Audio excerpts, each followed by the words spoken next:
सर्दियों के दिन, जनवरी का महीना, शाम के 6 बजे ही गहरी रात हो गई थी। गोल घुमावदार रास्तों में अंधकार को चीरती पेड़ों के झुरमुट के बीच कार चलती जा रही थी।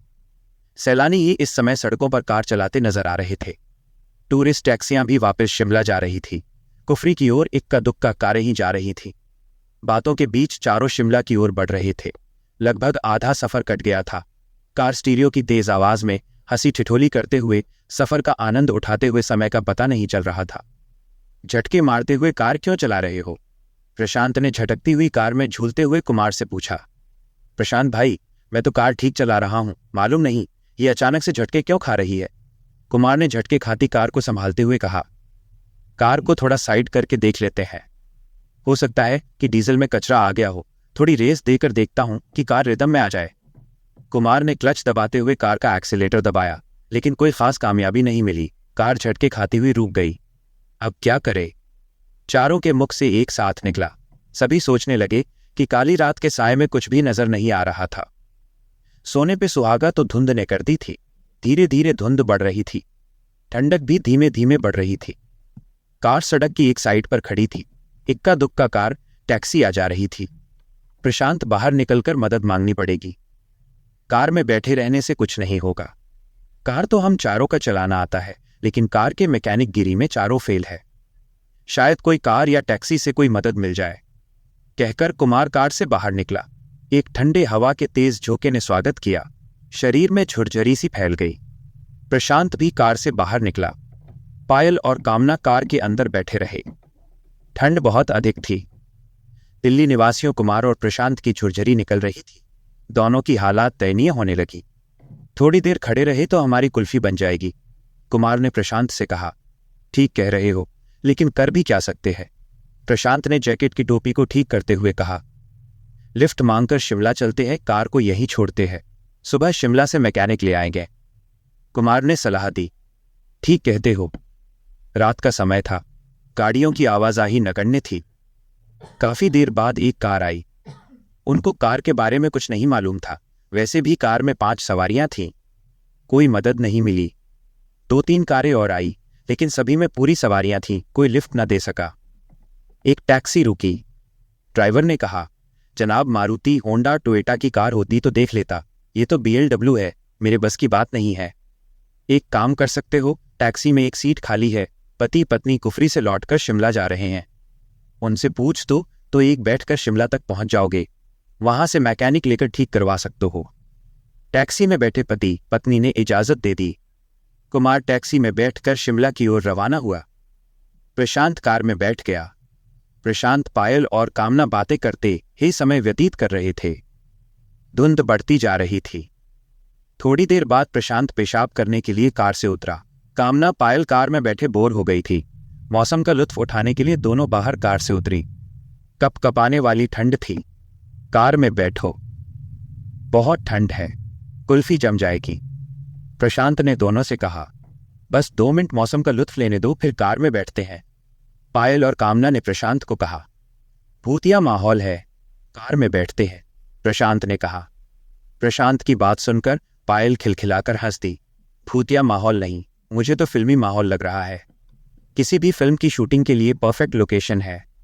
काली अंधेरी रात, धुंध के साथ सुनसान पहाड़ी सड़क, हीरो हीरोइन का रोमांटिक मूड, सेंसुअस सॉन्ग। कौन सा गीत याद आ रहा है? तुम दोनों गाओ। मेरा रोमांटिक पार्टनर तो मैकेनिक लेने गया है, कामना ने ठंडी आह भरकर कहा। तीनों हंस पड़े। तीनों अपनी बातों में मस्त थे। उनको मालूम ही नहीं पड़ा कि कोई उनके पास आया है। एक शख्स जिसने केवल टी-शर्ट पैंट पहनी हुई थी, प्रशांत के पास आकर बोला, आपके पास क्या माचिस है? इतना सुनकर तीनों चौंक गए। जहां तीनों ठंड में कांप रहे थे, वही वो शख्स केवल टी-शर्ट और पैंट पहने खड़ा था। कोई ठंड नहीं लग रही थी उसे। प्रशांत ने उसे ऊपर से नीचे तक गौर से देखकर कहा, आपको ठंड नहीं लग रही क्या? उसने प्रशांत के इस प्रश्न का कोई उत्तर नहीं दिया, बल्कि बात करने लगा। आप भूतिया माहौल की अभी बातें कर रहे थे। क्या आप भूतों में विश्वास करते हैं? क्या आपने कभी भूत देखा है? नहीं, दिल्ली में रहते हैं, न तो कभी देखा है और न कभी विश्वास किया है भूतों पर, प्रशांत ने कहकर पूछा। क्या आप विश्वास करते हैं? हम पहाड़ी आदमी हैं, हर पहाड़ी भूतों को मानता है, उनका अस्तित्व होता है। उस शख्स की भूतों की बातें सुनकर कामना और पायल से रहा नहीं गया। उनकी उत्सुकता बढ़ गई। भाई कुछ बताओ भूतों के बारे में, फिल्मी माहौल हो रखा है, कुछ बात बताओ। उस शख्स ने कहा, देखिए हम तो मानते हैं आप जैसा कह रहे हैं कि शहरों में भूत नजर नहीं आते, हो सकता है नजर नहीं आते होंगे, मगर पहाड़ों में तो हम अक्सर देखते रहते हैं। कहाँ से आते हैं भूत और कैसे होते हैं, कैसे नजर आते हैं? प्रशांत ने पूछा। उस शख्स के हाथ में सिगरेट थी। वो सिगरेट को हाथों में घुमाता हुआ बोला, भूत हमारे आपके जैसे ही होते हैं, वे रोशनी में नजर नहीं आते हैं। होते कौन है भूत, कैसे बनते हैं? पायल ने पूछा। यहाँ पहाड़ों के लोगों का मानना है कि जो अकस्मात किसी दुर्घटना में मौत के शिकार होते हैं या फिर जिनका कत्ल कर दिया जाता है, वे भूत बनते हैं। उस शख्स ने कहा, क्या वे किसी को नुकसान पहुंचाते हैं, मारपीट करते हैं? प्रशांत ने पूछा। अच्छे भूत किसी को कुछ नुकसान पहुंचाते हैं। अच्छा मैं चलता हूं, सिगरेट मेरे पास है, आपके पास माचिस है तो दीजिए, सिगरेट सुलगा लेता हूं। उस शख्स ने कहा। प्रशांत ने लाइटर निकालकर जलाया। उस शख्स ने सिगरेट सुलगाई। लाइटर की रोशनी में सिर्फ सिगरेट नजर आई। वो शख्स गायब हो गया। लाइटर बंद होते ही वो शख्स नजर आया। तीनों के मुख से एक साथ निकला, माइनस भूत। तीनों, प्रशांत, पायल और कामना का शरीर अकड़ गया और बेसुध होकर एक दूसरे पर गिर पड़े। अकड़ा शरीर, खुली आंखें, लगभग मृत्यु देह के सामान, तीनों मूर्छित थे। वो शख्स कुछ दूरी पर खड़ा सिगरेट पी रहा था।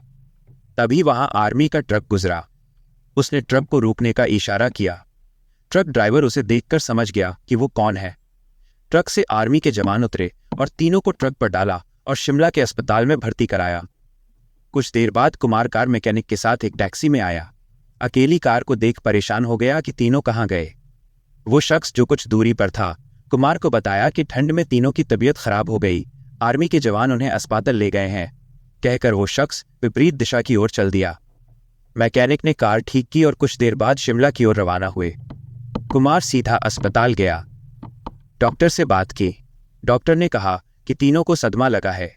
वैसे घबराने की कोई आवश्यकता नहीं है, लेकिन सदमे से उभरने में समय लगेगा। कुमार को कुछ समझ नहीं आया कि उन्होंने क्या देखा कि इतने सदमे में आ गए। अगली सुबह आर्मी ऑफिसर अस्पताल में तीनों को देखने आया। कुमार से कहा, minus, I am colonel Arora, मेरी यूनिट ने इन तीनों को अस्पताल एडमिट कराया था। कुमार ने पूछा, माइनस, मुझे कुछ समझ में नहीं आ रहा कि अचानक से क्या हो गया। कर्नल अरोड़ा ने कुमार को रात की बात विस्तार से बताई कि वो शख्स भूत था जिसे देखकर तीनों सदमे में चले गए और बेसुध हो गए। वो एक अच्छा भूत था। अच्छे भूत किसी का नुकसान नहीं करते। उसने तीनों की मदद की, हमारे ट्रक को रोका और कुमार के वापस आने तक भी रुका रहा। शाम तक तीनों को होश आ गया। 2 दिन बाद अस्पताल से छुट्टी मिली और सभी दिल्ली वापस गए, लेकिन सदमे से उभरने में लगभग 3 महीने लग गए। आज 7 साल बीत गए उस घटना को। चारों कभी भी घूमने रात को नहीं निकलते, नाइट लाइफ बंद कर दी। घर से ऑफिस और ऑफिस से घर, बस यही रूटीन है उनका। उस घटना को याद करके आज भी उनका बदन ठंडा होने लगता है।